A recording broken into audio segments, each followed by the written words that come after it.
तो गाइस कैसे हैं आप सब लोग। ह्यूमन डिस्ट्रॉयर के एपिसोड 68 के साथ हाजिर हो। तो लास्ट एपिसोड के एंड पे हमने देखा था कि जैसे ही वहां पर कंपटीशन स्टार्ट होने लगता है, दोनों की फाइट स्टार्ट होने लगती है, मैट डीमन वॉइस ट्रांसमिशन भेजता है और उस लड़के फायर ड्रैगन से कहता है जल्दी से बताओ कि यंग मिस के साथ तुम्हारा रिलेशनशिप क्या है, क्या तुम यहाँ पर यंग मिस की तरफ से भेजे गए हो। और साथ ही जैसे ही फायर ड्रैगन उसकी वॉइस ट्रांसमिशन को सुनता है वो काफी ज्यादा हैरान हो जाता है। तो मैट डीमन कहता है कि जैसा कि यंग मास्टर ने कहा था, अगर मैं इसी तरह से वॉइस ट्रांसमिशन भेजता रहूंगा तो इसी तरह ये बहुत ज्यादा विचलित हो जाएगा। और इसी के साथ ही उसे कहता है कि मुझे बस यहाँ पर इसके ऊपर रोज द प्रेशर डालना होगा। तो मैट डीमन उसे कहता है मुझे लगता है कि मुझे इस बात को इग्नोर कर देना चाहिए, क्योंकि यहाँ पर अगर तुम मुझसे फाइट में हार जाते हो तो फिर तुम्हारा ग्रैंड मास्टर इस बात से बहुत ज्यादा नाराज हो जाएगा, क्योंकि मैं यहाँ पर तुम्हारी जगह के ऊपर कोलिशन का नया लीडर बन जाऊंगा और साथ ही तुम्हारी यंग मिस का पति भी बन जाऊंगा। क्या तुम इस बात को सुन रहे हो। तो ये बात सुनते ही फायर ड्रैगन बहुत ज्यादा घबरा जाता है और कहता है कि इस कमीने को हमारे ग्रैंड मास्टर के बारे में कैसे पता चला। और इसी के साथ ही हमारा मैट डीमन जो होता है वो अपने मास्टर से भी कहता है मास्टर मुझे लगता है कि आपका तरीका काम कर रहा है, ये बहुत ज्यादा घबरा रहा है, अगर मैं इसी तरह से बात करता रहा हूं।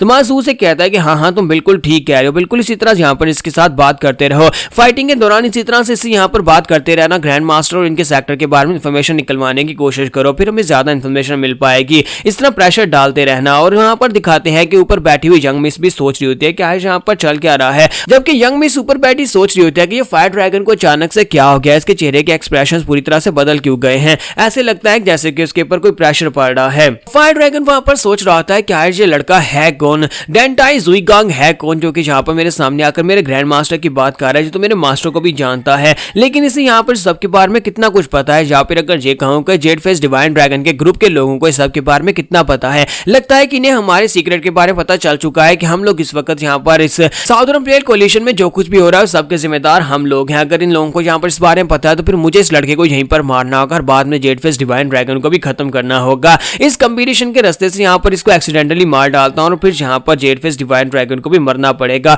क्योंकि अगर उसे यहाँ पर मास्टर के बारे में पता है, ग्रैंड मास्टर के बारे में पता है, तो मुझे जाकर ग्रैंड मास्टर को इसके बारे में बताना पड़ेगा। और साथ ही अपनी तलवार के ऊपर हाथ रखता है और कहता है कि मेरे पास ज्यादा टाइम नहीं है वेस्ट करने के लिए, मुझे इस लड़के को जल्दी से जल्दी खत्म करना है। तो इसी के साथ अपनी तलवार निकालकर वही पहले वाला मूव जो इसने पॉइजन हैंड के ऊपर यूज किया था वो वाला मूव वो मैट डीमन के ऊपर भी यूज कर देता है। लेकिन हमारा मैट डीमन जो था वो सामने चुपचाप खड़ा होता है, वो सामने से हिलता भी नहीं है, जबकि इसी के साथ ही फायर ड्रैगन बहुत ज्यादा खुश हो रहा था और कहता है कि मुझे लगता है कि इस बेवकूफ को लगता है कि ये अटैक इतना पावरफुल नहीं है और जहां पर इस अटैक को इतनी आसानी से ब्लॉक कर लेगा, ये तो सामने से हिल भी नहीं रहा और वो बहुत ही पावरफुल फायर अटैक होता है। और पावरफुल फायर जो होती है वो बड़ी तेजी के साथ आगे बढ़ती है और जाकर जुईगांग की बॉडी के साथ टकराती है और वहां पर एक बहुत ही पावरफुल जबरदस्त सा धमाका होता है। तो इस बात से फायर ड्रैगन बहुत ज्यादा खुश होता है और कहता है कि मुझे लगा ही था कि इस कमीने को ज्यादा मार्शल आर्ट्स नहीं आती, इसी वजह से तो वो सामने से हटा नहीं है, अब यहाँ पर इसकी बॉडी भी नहीं बची होगी। लेकिन इसी के साथ दिखाते हैं कि फायर ड्रैगन बहुत ज्यादा हैरान हो जाता है, क्योंकि धुआं हटने के बाद हमारा जो मैट डीमन होता है चुपचाप वहां पर सही सलामत खड़ा होता है, उसके सिर्फ कपड़े फटे होते हैं लेकिन वो बिल्कुल सही सलामत वहां पर उसके सामने खड़ा होता है। और इसी के साथ ही उसकी जो स्पिरिट होती है वो बॉयल हो जाती है और वो खुश होकर कहता है कि अब तो यहाँ पर मजा आने वाला है, अब अटैक करने की बारी मेरी है। मैट डीमन बड़ी तेजी के साथ उसके ऊपर अटैक करने के लिए आगे बढ़ता है। तो इस बात से फायर ड्रैगन बहुत ज्यादा हैरान हो जाता है, कहता है ये इम्पॉसिबल, ऐसा कैसे हो सकता है, और अब फिर से अपनी फायर को रिलीज करते हुए सामने की तरफ अटैक करता है, लेकिन मैट डीमन सामने से गायब हो जाता है। तो वो कहता है कि वो कहां पर चला गया। तुम्हारा मैट डीमन पीछे से निकलता है और उसे कहता है कि मैं तो यहाँ पर हूं, और वहीं पर से उसके मुंह के ऊपर एक जबरदस्त पंच मारता है और एक ही पंच के साथ यंग मास्टर के चेहरे का हुलिया बिगड़ जाता है और वो काफी दूर जाकर गिरता है। तो मैट डीमन वहां पर अपनी बची कुची शर्ट भी फाड़ देता है और उसे कहता है कि अब तो यहाँ पर मुझे मजा आने वाला है। और साथ ही मैट डीमन वॉइस ट्रांसमिशन के साथ उसे कहता है क्या तुम्हें लगता है कितने लो लेवल के स्किल्स के साथ ग्रैंड मास्टर ने तुम्हें यहाँ पर भेज दिया और तुम यहाँ पर इस कंपटीशन को जीतकर कोलिशन के लीडर बन जाओगे। तुम्हें नहीं लगता कि ग्रैंड मास्टर को यहाँ पर किसी अच्छे बंदे को भेजना चाहिए था जो थोड़ा बहुत स्किल्ड हो। तो फायर ड्रैगन पीछे गिरने के बाद कहता है कि ये बंदा तो पूरी तरह से एक एक्सपर्ट निकला, मुझे लगा कि ये उसका सबऑर्डिनेट है तो ये इतना स्ट्रॉन्गर नहीं होगा, मैं यहाँ पर खुश हो रहा था,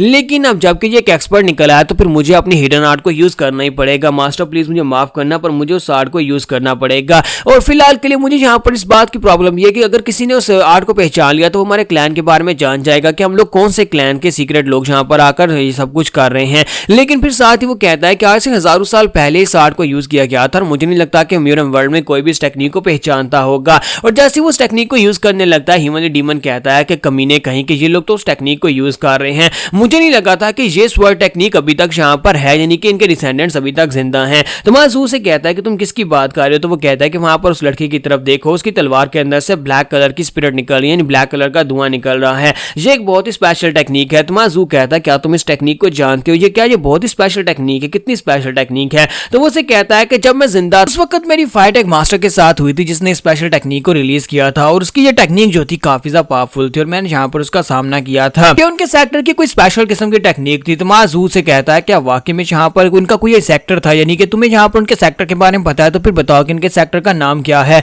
तो वो उसे कहता है कि मुझे याद नहीं आ रहा, शायद उनके सेक्टर का नाम ब्लड डीमन हेवन था, हाँ मेरे ख्याल में ऐसा ही कुछ नाम था। फिर साथ ही वो कहता है कि उनकी स्वॉर्ड टेक्निक के अलावा उनमें कुछ भी खास नहीं था, मैंने पूरी रात यानी कि एक ही दिन में उनके पूरे के पूरे सेक्टर को बर्बाद कर दिया, सभी लोगों को मार डाला, मैंने किसी एक को भी जिंदा नहीं छोड़ा। माजू हैरान होकर उसे कहता है कि सर रुको मेरी बात सुनो, तुमने जहां पर अभी भी कहा कि उसकी टेक्निक इतनी ज्यादा कमाल किया और अभी तुम जहां पर ये कह रहे हो कि ये टेक्निक अभी तक जहां पर सर्वाइव कर पाई है और साथ ही तुम कह रहे हो कि तुमने इनके सेक्टर को बर्बाद कर दिया, लेकिन ऐसा कैसे हो सकता है कि तुम्हारी एक्सप्लेनेशन में थोड़ी बहुत कमी है, मुझे जरा सही तरह से समझाओ। तो हिमालय डीमन उसे कहता है कि मैंने जहां पर उनके सेक्टर को इसलिए बर्बाद किया था क्योंकि उनके सेक्टर का नाम मेरे नाम के साथ ओवरलैप हो रहा था, उनके सेक्टर का नाम ब्लड डीमन हेवन था और जबकि मेरा नाम जो है वो हिमालय डीमन है। क्या तुम्हें नहीं लगता कि यहाँ पर एक तरह के दो नाम रखना ये एक अच्छा आइडिया नहीं है, ये मेरी रेपुटेशन को भी खराब कर सकता था, इसी वजह से मैंने यहाँ पर उन सभी लोगों को मार डाला था। तो माजू से कहता है कि अच्छा तो ऐसी बात है, फिर साथ ही वो सोच रहा था ये वाकई में पागल है और इसी के साथ ही माजू जो होता है वहां पर वॉइस ट्रांसमिशन यूज करते हैं मैट डीमन से कहता है कि मैट डीमन मैं चाहता हूं कि तुम यहाँ पर उसे गुस्सा तो दिलाओ और साथ ही उसे यहाँ पर इस वर्ड को यूज करो, ब्लड डीमन हेवन ये सेक्टर का नाम है, उसे सेक्टर का नाम लेकर उसे गुस्सा दिलाओ। तो वो कहता है जी मास्टर। फिर साथ ही उसे कहता है हिमालय डीमन इंसेस्टर ने यहाँ पर तुम्हारे लिए स्पेशली कहा है कि तुम्हें तलवारबाजी की टेक्निक से बचना होगा, ये एक बहुत ही खतरनाक तलवारबाजी की टेक्निक है, ये तुम्हारे लिए भी यहाँ पर काफी ज्यादा नुकसानदेह हो सकती है। तो वो कहता है जी मास्टर अगर यहाँ पर हिमालय डीमन इंसेस्टर ने ये बात कही है तो इसका मतलब यह है कि मुझे यहाँ पर इस टेक्निक से बचने की जरूरत है और साथ ही वो सोच रहा होता है कि अब मुझे यहाँ पर सीरियसली फाइट करनी पड़ेगी। तो माजू जो होता है वो उसे कहता है कि तुमने तो कहा कि यहाँ पर उनकी टेक्निक जो थी काफी ज्यादा पावरफुल थी, फिर साथ ही तुमने कहा कि तुमने पूरे सेक्टर को बर्बाद कर दिया, तो हिमालय डीमन क्या वो वाकई में इतने स्ट्रॉन्ग है यहाँ पर मैट डीमन को उनसे डरने की जरूरत है। तो हिमालय डीमन उसे कहता है कि वो लोग तो इतने स्ट्रॉन्गर नहीं थे लेकिन उनकी टेक्निक के अंदर वाकई में दम था, मेरे पास यहाँ पर 3 हिमालय डिमोनिक स्वर्ड आर्ट्स थी जबकि उनके पास भी यहाँ पर 3 हिमालय डिमोनिक स्वर्ड आर्ट्स थी, उनमें से ये पहले लेवल की आर्ट थी और अगर यहाँ पर वो अपनी आर्ट को कंप्लीटली मास्टर कर लेता तो मुझे भी मुश्किल टाइम देता। तो उनकी मार्शल आर्ट्स मेरे सामने कुछ नहीं थी क्योंकि उस वक्त मैं यहाँ पर हिमालय डीमन था और अपनी पीक पर था, जबकि ये लड़का मैट डीमन ये इस लायक नहीं है कि यहाँ पर इनकी टेक्निक के सामने खड़ा हो सके। हाँ मुझे लगता है कि अगर इस लड़के ने ठीक तरह से इस टेक्निक को मास्टर नहीं किया होगा तो मैट डीमन बड़ी आसानी से इस फाइट को जीत जाएगा, लेकिन अगर यहाँ पर वो मास्टर इसके सामने आ जाता और अभी तक तो उसने इस टेक्निक को पहले से बहुत ज्यादा बेहतर और एडवांस कर लिया होगा तो फिर तो ये लड़का उसके सामने कुछ भी नहीं है। तो मैंने इसीलिए यहाँ पर उनके पूरे के पूरे सेक्टर को बर्बाद कर दिया क्योंकि मुझे लगा कि इनकी तलवारबाजी की टेक्निक के अंदर बहुत ज्यादा पोटेंशियल है और आगे जाकर ये हमारे डिमोनिक सेक्टर के लिए बहुत बड़ा खतरा बन सकते हैं, इसी वजह से मैंने सभी को मार डाला। तो माजू से कहते हैं थोड़ी देर पहले तो तुम ये कह रहे थे कि तुमने इसलिए उनको मार डाला क्योंकि तुम दोनों के उनके सेक्टर का नाम और तुम्हारा नाम जो था वो एक दूसरे के साथ मैच कर रहा था। तो हिमालय डीमन उसे कहता है कि हाँ यही समझ लो कि 90% तो यही वजह थी और 10% अपने सेक्टर की मुझे फिक्र थी, इसी वजह से मैंने उन सभी को मारा था। तो हिमालय डीमन उसे कहता है कि अब ये सारी की सारी पास की बातों को छोड़ो बल्कि अब सामने की तरफ ध्यान दो क्योंकि वो लड़का जिस टेक्निक को यूज करने वाला है वो टेक्निक एक डिमोनिक टेक्निक है और बहुत ज्यादा खास टेक्निक है, जरा ध्यान से उसको देखना। और यहाँ पर हमारी एपिसोड 68 का एंड होगा, नेक्स्ट एपिसोड में देखेंगे कि इस फाइट का विनर कौन बनने वाला है और क्या यंग लेडी इतनी आसानी के साथ मैट डीमन से शादी करने को मान जाएगी।